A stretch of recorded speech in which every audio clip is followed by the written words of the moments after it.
विदायकालीन सभा सूचना लोकसंपर्क विभाग कार्यालय भंजनगर अनुष्ठित। भंजनगर उपखंड सूचना लोकसंपर्क अधिकारी श्रीयुक्त गौरीशंकर शतपथी भंजनगर उक्त क्षेत्र में दक्षतार सह 4 वर्ष कार्यकाल पर अवसर ग्रहण कर समय विभिन्न सांबादिक संघ, प्रशासनिक अधिकारी, सामाजिक कर्मी, नाट्य कलाकार और किसी सांबादिक व्यक्ति विदाय संबर्धना देते।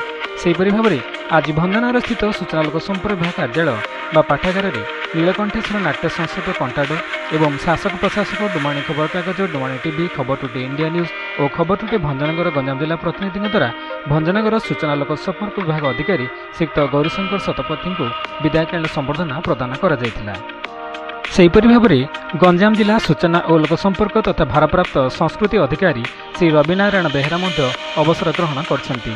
से स्थान में भारप्राप्त जिला सूचना और लोकसंपर्क अधिकारी श्रीमती रश्मिराणी निमाका दायित्व ग्रहण करछंती एवं भंजनगर भारप्राप्त उपखंड सूचना और लोकसंपर्क अधिकारी श्री प्रदीप कुमार पात्र किछि दिन निमंते कार्यभार ग्रहण करथिबा सूचना मिली।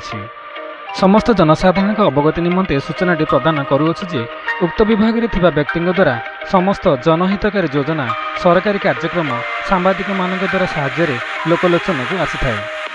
श्रीयुत शतपथी कार्यदक्षता, कुशलता एवं सांबादिक और कर्मचारी मान सहयोग मनोवृत्ति निमंते से सबुटी प्रशंसनीय।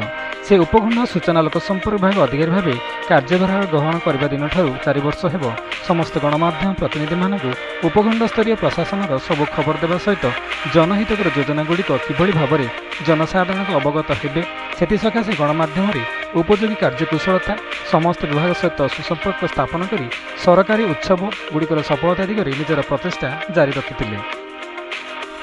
तांकर 4 वर्षर कार्यकाल में नूतन शैली अनेक कार्यर सफल रूपायन करछंती।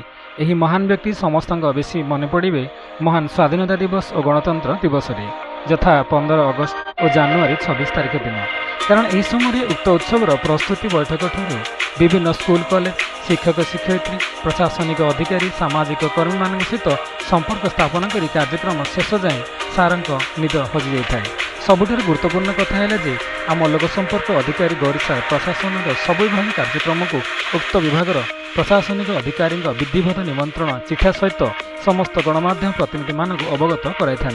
कारण समस्त कल्याणकारी योजना और कार्यक्रम साधारण जनता हित साधन उद्दिष्ट।